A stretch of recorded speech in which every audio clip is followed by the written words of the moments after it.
Bon, il faut s'imaginer une scène un instant. On a 17 navires gigantesques qui sont de véritables parkings flottants. Ouais, rempli de milliers de voitures neuves en fait. Exactement. Et ils sont totalement immobilisés. Ils patientent actuellement dans les eaux très tendues du détroit d'Ormuz. Ce qui est dingue, c'est que ça se passe à des milliers de kilomètres. C'est ça. Et pourtant, la façon dont ces navires vont se sortir de là va littéralement dicter le prix du prochain véhicule électrique vendu en Europe. Ou même du tracteur qui récoltera le blé l'année prochaine, quoi. Voilà, c'est l'effet papillon complet. Bienvenue dans cette nouvelle analyse approfondie. Je suis ravie d'être là. Notre mission du jour, c'est de décortiquer le rapport financier du premier trimestre 2026 d'un géant absolu, Wallenius Wilhelmsen. Qu'on appelle souvent par son symbole boursier WAWI. Tout à fait. Pour poser le décor pour notre audience, c'est un leader mondial de la logistique et du transport maritime d'automobiles et d'équipements lourds. On parle quand même de 12 000 employés, hein. Ouais, des opérations réparties dans 28 pays et une flotte tout simplement colossale. Pourquoi on s'y intéresse aujourd'hui? Eh bien parce que c'est le thermomètre parfait de l'économie mondiale. C'est clair. Si quiconque écoute voit une voiture dans la circulation ou une pelleteuse sur un chantier, il y a de fortes chances que Wally l'ait manipulée. Bon, décortiquons tout ça. Si on veut comprendre comment une entreprise gère la collision entre l'inflation, les conflits géopolitiques, les guerres commerciales et la fameuse transition écologique... Ce rapport est une mine d'or, en fait. Exactement. Tous ces défis mondiaux, il faut d'abord jeter un œil au carnet de santé financier de l'entreprise. Parce que c'est là qu'on voit les premiers symptômes, ouais. Et ce premier trimestre 2026, il raconte vraiment l'histoire de deux divisions internes qui vivent des réalités, disons, parallèles. Complètement parallèle, ouais. Commençons par la vue d'ensemble. Ils affichent des revenus totaux de 1,253 milliards de dollars pour le premier trimestre. Ce qui est énorme, mais qui marque une légère contraction quand même. C'est ça. C'est une baisse de 1% par rapport au trimestre précédent. Et si on regarde sur un an, c'est une baisse de 3%. Ouais, et quand on regarde l'EBITDA ajusté, donc la rentabilité, on atterrit à 389 millions de dollars. Là encore, c'est une petite baisse de 3% par rapport au trimestre précédent, en fait. Mais le contraste interne est fou. D'un côté, on a le secteur maritime, le shipping, qui connaît une vraie baisse. Ouais, les revenus tombent à 943 millions de dollars. Et le rapport attribue ça à une saisonnalité plus faible, mais surtout à la hausse des coûts. Les coûts explosent sur l'eau, oui. Et d'un autre côté, le secteur de la logistique terrestre, lui, il brille. Il explose même.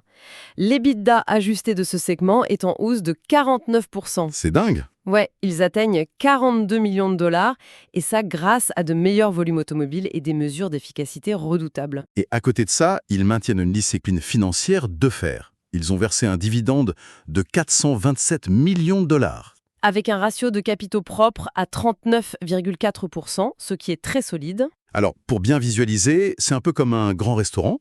La flotte de camions de livraison coûte soudainement beaucoup plus cher à faire rouler, l'essence flambe. Ouais, la partie livraison souffre. Exactement. Mais en cuisine, donc la logistique, l'efficacité s'est tellement améliorée qu'elle compense une partie de ce choc externe. Mais du coup, est-ce qui cause cette pression énorme sur le transport maritime ? Eh bien, si nous relions cela à la situation dans son ensemble, le problème vient vraiment de la pression sur les coûts de capacité et de l'affrètement. Donc le fait de louer des navires supplémentaires ? C'est ça. Le marché est tendu, les capacités manquent, donc les prix s'envolent. Et ça sert de transition parfaite vers notre point suivant parce que ces coûts, ils n'augmentent pas par magie. Ah non, ils sont directement liés au bouleversement physique de la carte du monde. Exactement. Et en particulier au Moyen-Orient. C'est là qu'on retrouve nos 17 navires bloqués dont on parlait au début. Tout à fait. Et c'est important de rappeler les chiffres. Seuls 2 à 3% des revenus de l'entreprise sont directement liés à la région du Moyen-Orient. Attendez, 2 à 3%, c'est minuscule. Sur le papier, oui. Mais l'impact indirect est massif. C'est l'effet domino à cause de la hausse du coût du carburant. Ouais, parce que les bateaux doivent faire des détours gigantesques. Voilà. Et le rapport note que parmi ces 17 navires RoRo, donc les navires où les véhicules roulent pour entrer et sortir, qui sont coincés dans le détroit d'Ormuz, il y en a un qui appartient à Huawei. Ah oui. Et le PDG, Lasse Christophersen, a d'ailleurs souligné son immense soulagement que l'équipage soit sain et sauf. Ce qui reste la priorité absolue, bien entendu. Absolument. Mais sur le plan strictement économique, c'est là que ça devient vraiment intéressant. Ce décalage entre une exposition directe minime, de 2%, et cet impact opérationnel mondial majeur. Ouais, c'est le paradoxe de notre chaîne d'approvisionnement actuelle. Et comment il gère financièrement cette explosion des coûts de carburant ? Ils utilisent un mécanisme financier très spécifique, la fameuse clause BAF. BAF, c'est pour Bunker Adjustment Factor, c'est ça? Exactement. En gros, les coûts de carburant vont sérieusement plomber leur deuxième trimestre. Ils encaissent le choc. Ouais. Mais ils récupèrent l'argent plus tard. Voilà. Ces coûts seront récupérés plus tard grâce à ces clauses contractuelles avec leurs clients. Donc en fin de compte, la géopolitique ne fait pas que bloquer des bateaux. Ah non, elle agit carrément comme une taxe inflationniste invisible sur l'ensemble de la chaîne d'approvisionnement automobile. C'est fascinant. Mais si le Moyen-Orient représente un blocage physique, on a un autre type de blocage, totalement réglementaire cette fois. La politique commerciale mondiale, oui. La fameuse guerre des tarifs. Exactement. Comment ces navires continuent-ils de se remplir malgré tous ces murs douaniers? Il y a un énorme déséquilibre qu'ils appellent Est-Ouest dans le rapport. Ouais, j'ai vu les chiffres. Les exportations asiatiques, et particulièrement de Chine, absorbent presque toute la croissance de la flotte mondiale.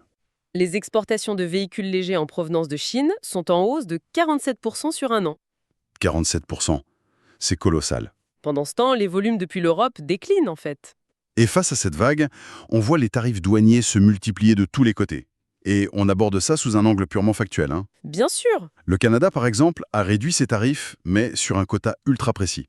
6,1% sur exactement 49 000 véhicules chinois. C'est chirurgical.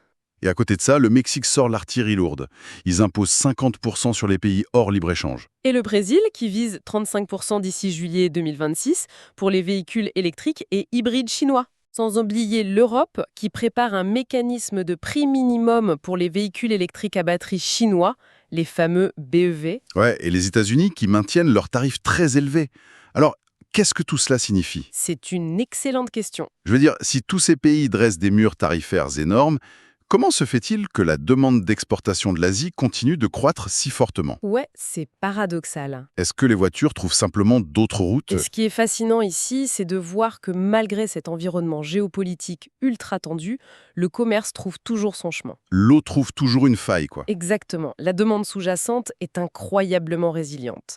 La flotte mondiale des transporteurs de voitures, ceux de plus de 2000 unités de capacité, a atteint 5 millions de capacités. 5 millions? Et il y a 128 navires actuellement en commande dans le monde. Donc l'industrie continue d'investir massivement. Mais on parle beaucoup de voitures, et ce n'est qu'une partie de l'équation. Le secteur des équipements lourds, le INV, révèle des tendances profondes. Ah oui, c'est le cœur battant de l'économie réelle, ça. Et ça dicte carrément la manière dont Huawei construit sa propre flotte future. Si on regarde les volumes du INV, c'est assez mitigé en fait. L'agriculture souffre pas mal, non?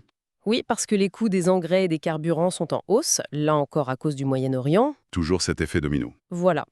Et en même temps, les prix des récoltes sont en baisse, donc les fermiers hésitent à investir. Et la construction globale est plutôt faible aussi, d'après le rapport. C'est exact. Par contre, il y a un secteur qui est en plein boom absolu. L'exploitation minière? Ouais, le secteur minier explose.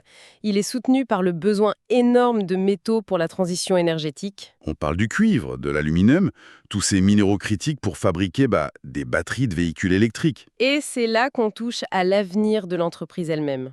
Huawei prépare massivement cet avenir. Ils ont 14 nouveaux navires de classe Shaper en construction Le tout premier de cette série doit d'ailleurs arriver cet été. et il leur reste environ 1,4 milliard de dollars de dépenses d'investissement à débourser pour cette flotte. C'est pas rien. Cela soulève une question importante. Comment l'industrie maritime justifie des investissements de plusieurs milliards de dollars dans de nouveaux navires, tout en s'engageant à réduire ses émissions à zéro? Ah oui, l'objectif zéro émission nette d'ici 2040 de Huawei, c'est ambitieux? Très ambitieux.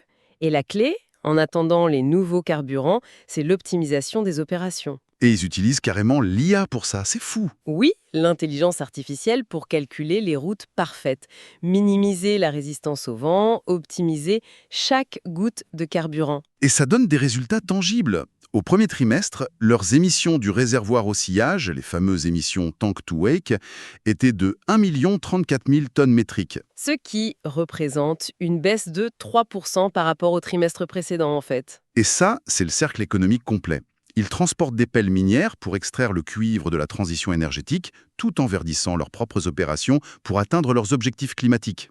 C'est un équilibre délicat, mais vital pour leur avenir. Absolument. Si on résume un peu cette analyse, le tableau est dingue.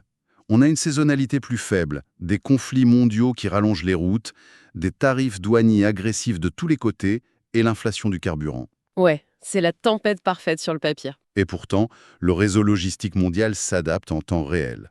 Il est porté par une demande asiatique surpuissante et cette soif insatiable de minéraux pour la transition énergétique. Ce qui m'amène à une réflexion finale un peu provocatrice pour quiconque écoute. Je vous écoute. Avec la multiplication de ces conflits régionaux qui bloquent les détroits stratégiques et ces tarifs douaniers qui fragmentent littéralement les marchés, est-ce que l'ère de la production ultramondialisée touche à sa fin? L'époque où chaque composant traversait 3 fois la planète sans accroc. Exactement.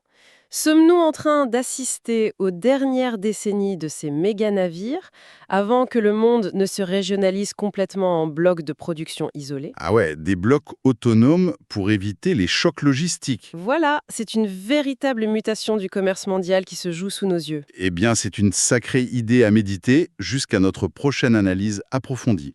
Merci d'avoir partagé votre expertise avec nous aujourd'hui. Merci, c'était un plaisir de décortiquer tout ça. À la prochaine.